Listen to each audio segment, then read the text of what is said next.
ಇನ್ನು ಚೆನ್ನಮ್ಮ ಮೃಗಾಲಯದಲ್ಲಿ ಕೃಷ್ಣ ಮೃಗಗಳ ಸಾವಿನ ಕೇಸ್ ವಿಚಾರಕ್ಕೆ ಸಂಬಂಧಪಟ್ಟಂತೆ ಈ ಸಾವಿನ ಸಂಖ್ಯೆ ಏರಿಕೆ ಆಗ್ತಾನೆ ಹೋಗ್ತಾ ಇದೆ. ಈಗ ನೋಡಿ, ಮತ್ತೊಂದು ಕೃಷ್ಣ ಮೃಗ ಸಾವನ್ನಪ್ಪಿದೆ. ಚಿಕಿತ್ಸೆ ಫಲಿಸದೇನೆ ಇಲ್ಲಿಯ ತನಕ ಒಂದಲ್ಲ ಎರಡಲ್ಲ ಸುಮಾರು 31 ಕೃಷ್ಣ ಮೃಗಗಳು ಸಾವನ್ನಪ್ಪಿವೆ. ಬೆಳಗಾವಿಯ ಭೂತರಾಮನಹಟ್ಟಿಯಲ್ಲಿದೆ ಈ ಮೃಗಾಲಯ. ಇವತ್ತು ಮುಂಜಾನೆಯಷ್ಟೇ ಮತ್ತೊಂದು ಕೃಷ್ಣ ಮೃಗ ಮೃತಪಟ್ಟಿದೆ. ಸೊ ಟೋಟಲ್ ಆಗಿ ಈ ಮೃಗಾಲಯದಲ್ಲಿದ್ದದ್ದು 38 ಕೃಷ್ಣ ಮೃಗ.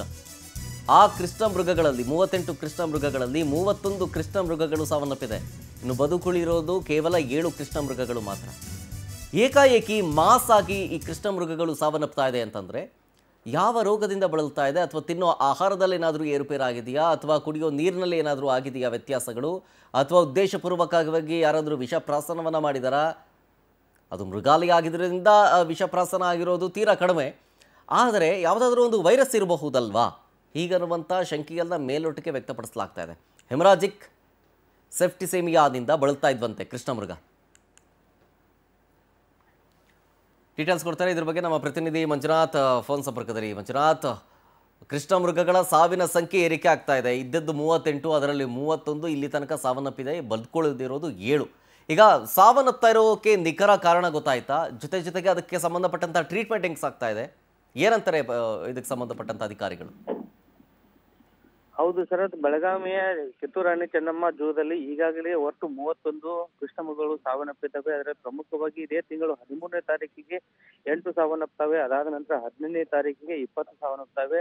ಅದೇ ತರನಾಗಿ ನಿನ್ನೆ ಮತ್ತು ಇವತ್ತು ಜೊತೆಯಾಗಿ ಒಟ್ಟು 31 ಕೃಷ್ಣ ಮೃಗಗಳು ಈಗಲೇ ಸಾವನ್ನಪ್ಪಿದ್ದಾವೆ. ಇದಕ್ಕೆ ಪ್ರಮುಖವಾಗಿ ಏನು ಒಂದು ಮಳೆಗಾಲದಿಂದ ಚಳಿಗಾಲಕ್ಕೆ ಒಂದು ಮಾನ್ಸೂನ್ ಚೇಂಜ್ ಆಗುತ್ತೆ. ಆ ಸಮಯದಲ್ಲಿ ಈ ಒಂದು ಅತಿ ಚಳಿಯಿಂದ ಈ ಒಂದು ಗಳಗ ಅಂತ ಹೇಳಿ ಒಂದು ರೋಗ ಬರುತ್ತೆ. ಕನ್ನಡದಲ್ಲಿ ಗಳಗ ಅಂತೇಳಿ, ಇಂಗ್ಲಿಷ್ ನಲ್ಲಿ ಎಮರ್ಜೆನ್ಸಿ ಅಂತ ಹೇಳಿ ಬರುತ್ತೆ. ಆ ಒಂದು ರೋಗಕ್ಕೆ ಈ ಒಂದು ಕೃಷ್ಣ ಮೃಗಗಳು ತುತ್ತಾಗಿದ್ದಾವೆ ಅಂತ ಹೇಳಿ ಈಗಾಗಲೇ ತನಿಖೆಯಿಂದ ಕಂಡು ಬರ್ತಾ ಇದೆ. ಪ್ರಮುಖವಾಗಿ ಬೆಳಗಾವಿಯ ಏನು ಕಿತ್ತೂರಾಣಿ ಚೆನ್ನಮ್ಮನ ಜೂ ಇದೆ, ಆ ಜೂದಲ್ಲಿ ಒಂದು ಡಾಕ್ಟರ್ ಕೊರತೆನೂ ಇದೆ. ಯಾವತ್ತು 13ನೇ ತಾರೀಕಿಗೆ 8 ಕೃಷ್ಣ ಮೃಗಗಳು ಸಾವನ್ನಪ್ಪಿದ ತದನಂತರ ಇಲ್ಲಿರುವಂತಹ ವೈದ್ಯಾಧಿಕಾರಿಗಳು ಎಚ್ಚೆತ್ತುಕೊಳ್ಬೇಕಾಗಿತ್ತು. ಯಾಕಂತಂದ್ರೆ ಇವರು ಔಟ್ಸೋರ್ಸ್ ವೈದ್ಯಾಧಿಕಾರಿಗಳು ಇರ್ತಾರೆ. ಇವ್ರಿಗೂ ವೈಲ್ಡ್ ಲೈಫ್ ಏನು ಕಾಡು ಪ್ರಾಣಿಗಳ ಒಂದು ಆರೋಗ್ಯದ ಸ್ಥಿತಿಗತಿ ಇವರಿಗೆ ಗೊತ್ತಿರಲ್ಲ. ಆ ಒಂದು ಹಿನ್ನೆಲೆಯಲ್ಲಿ ಅವರು ವೈದ್ಯಕೀಯ ನಿರ್ಲಕ್ಷ್ಯದಿಂದ ಮೊದಲು 8 ಸಾಯ್ತೇವೆ. ಅದಾದ ನಂತರ ಬನ್ನೇರುಘಟ್ಟ ಮತ್ತು ಮೈಸೂರಿನಿಂದ ವೈದ್ಯಾಧಿಕಾರಿಗಳು ಬರುವುದರಲ್ಲಿ ಮತ್ತೆ 20 ಸಾಯ್ತೇವೆ. ಹೀಗೆ ಒಟ್ಟು 31 ಕೃಷ್ಣ ಮೃಗಗಳು ಈಗಾಗಲೇ ಸಾವನ್ನಪ್ಪಿದ್ದಾವೆ. ಈ ಒಂದು ಹಿನ್ನೆಲೆಯಲ್ಲಿ ಈಗಾಗಲೇ ಅರಣ್ಯ ಸಚಿವರಂತ ಏನು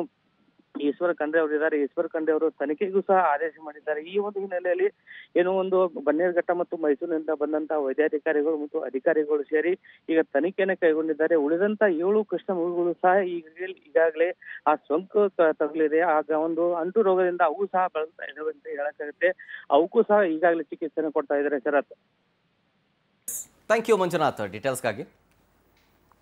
ನೋಡಿ, ಇದ್ದಿದ್ದು 38, ಅದರಲ್ಲಿ 31 ಕೃಷ್ಣ ಮೃಗಗಳು ಸಾವನ್ನಪ್ಪಿವೆ. ಹಾಗಾಗಿ ಈಗ ವೈದ್ಯರು ಇನ್ನುಳ್ಕೊಂಡಂಥ 7 ಕೃಷ್ಣ ಮೃಗಗಳನ್ನು ಉಳಿಸ್ಕೊಳ್ಬೇಕು ಅಂಥೇಳಿ ಅರಣ್ಯ ಇಲಾಖೆಯೂ ಕೂಡ ಹರಸಾಹಸವನ್ನು ಪಡ್ತಾ ಇದೆ. ಬಟ್ ನೋಡಬೇಕು ಏನಾಗುತ್ತೆ ಅಂಥೇಳಿ.